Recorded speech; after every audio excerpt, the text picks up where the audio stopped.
Welcome back to Sports Zone. It's now time to check in with the world of extreme sports and a sport born right here in San Francisco. I dedicate this piece to the memory of my late friend, Lance Ambule. Up first on NorCal X is one of the newest forms of extreme sports, and it was born right here in the San Francisco Bay Area. Go on and take a free ride on a free board.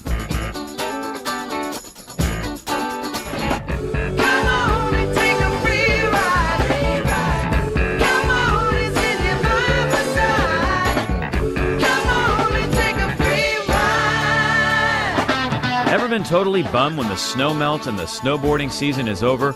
Well, now thanks to a new way to ride, you can get the same feeling year-round on pavement. It's called a freeboard, and you don't even need a lift ticket. So we started in probably 1996, I think, and it came about with my business partner who grew up kind of skateboarding in Oakland and went snowboarding for the first time and came back and was pretty obsessed with trying to figure out a way to bring from a product design and engineering standpoint, the snowboard ride to the pavement. Just that ability to carve and slide both, which skateboards can't do. What I really like about snowboarding is that control and being able to go down a hill at any speed you want and just bomb through trees and stuff, and that feeling that it gives you of being able to just control what you want to do at a high speed, it just gives you a rush. So when I freeboard, I'm getting the exact same feeling. I'm bombing down a hill, I'm able to control my speed, I'm able to go super fast if I want to or slow down, and just the reaction that when people see you riding it, it's kind of cool. They kind of freak out and they go, whoa, what is that thing? Because you're doing stuff that they wouldn't believe can actually happen on pavement. With a completely unique design and after many trials and errors, the freeboard now delivers a ride that no other board can. From right here, you can see that this wheel is further this way than these two, and that's what you're riding on. You're riding on this and one edge wheel, or the center and one of these edge wheels, so you can track up the hill. This will always track uphill, so you'd be going sideways like this way, and then this wheel is dragging, causing you to slow down because it's not rotating with the path of the hill anymore. It's grating against it, kind of like slowly rubbing this wheel away. So these get smaller as you ride, but it helps you stop. So here I'm starting at the top of the hill. I'm going to switch to my toes and drift on my toes for a little bit, and then go to my heels, drift on my heels, go for a spin on my toes to my heels, and then just keep it slow. If I want to bomb, I just hold my edges, and then if I want to stop, I can just hold an edge down and come to a complete stop and step off my board. It's pretty easy, just like snowboarding. You can see you can do airs, just drifting down the hill. For a long time, we were in the garage basically selling, handfuls of boards, and I think the thing that kept us going was just that we were getting great feedback from riders who just loved the ride and loved freeboarding. And if you think about any of those sports, whether it's surfing or wakeboarding or snowboarding, they're limited by seasonality or access or money or whatever it is. And so there are a lot of really passionate wakeboarders and snowboarders who want those rides that can't always get to it. And so I think that has been a key part of getting the ridership growing. And I think the thing that's interesting about freeboard is that you can get that ride and you can do it anywhere. You can do it in a street that's a block away from where you live, without any real rules, without any real lift tickets. The fact is, freeboarding is gaining momentum not just here in NorCal, but all over the world. All you need is a hill with reasonably good pavement. That's all you need to ride. And then there's sort of the other category of just sort of epic places to ride. And those are all over the place. I mean, there are places in the Front Range of the Rockies that people just talk about, of just amazing hills, all along the Sierra, all in the Cascades, any mountain range, even east of the Appalachians. And Europe and Japan, too, where you have great snowboarding areas. In the off-season, those places are pretty phenomenal to ride. So, it's interesting, as the ride is growing, we were talking earlier about how, there's these riders that are, kind of appearing everywhere. We start to get video footage coming in of these beautiful, European hills coming out of the Alps. So things like that, because they're just, they're steep, they're long, there's decent pavement, and there's kind of like a visual beauty around those hills too. That's just kind of cool to see when you're sitting in a little warehouse in San Francisco. So my favorite places to ride are basically San Francisco, of course. Grew up here, and the hills are amazing. They're really steep. There's nice, really long, mellow runs all over the city. A lot of traffic, which is really fun to ride in. And then I went to Switzerland for the first time this year. There's an 8-mile long Alps run, which was just amazing. And then there's a lot of, things, there's a lot of just like concrete structures and stuff going on in Switzerland that are amazing. Just the hills up there, the mountains. Now, the boards have come a long way. How have you seen the ride develop over the years? From the early days, where the ride is now to where it was, it's night and day. And I think the most, the level of control and speed, I think, is the thing that's most amazing to me, sort of seeing the ride go from its very earliest stages to now.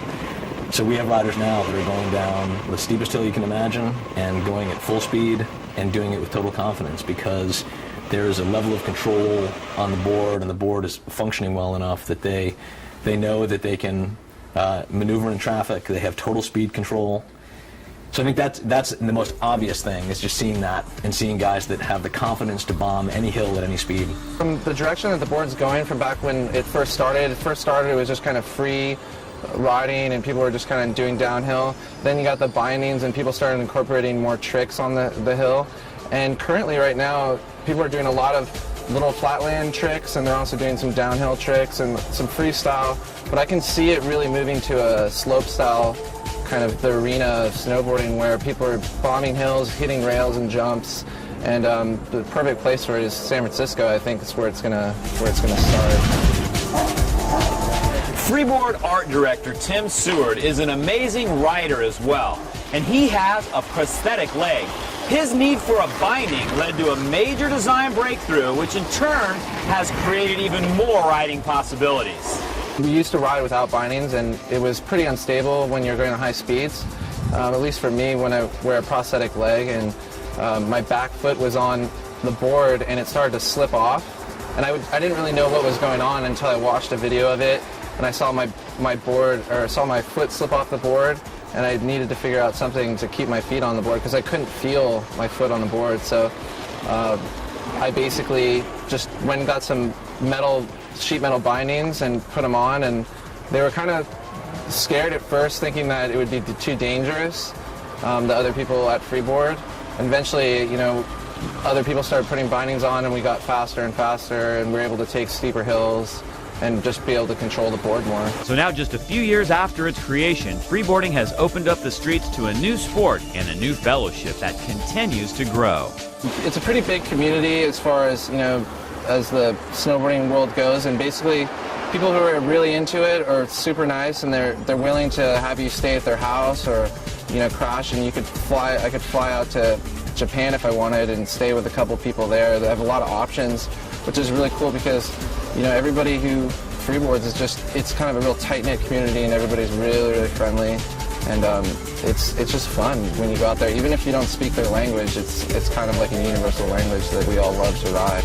One of the best riders, I would say, Arnaud in France is a really, really solid rider. Mike Hoppy, who lives out in Oakland right now, he's a really good rider. He hasn't been riding a lot lately. He's got an engineering job and stuff, but he's a really good rider when he gets out there. And then there's Roberto in Spain, just tears it up.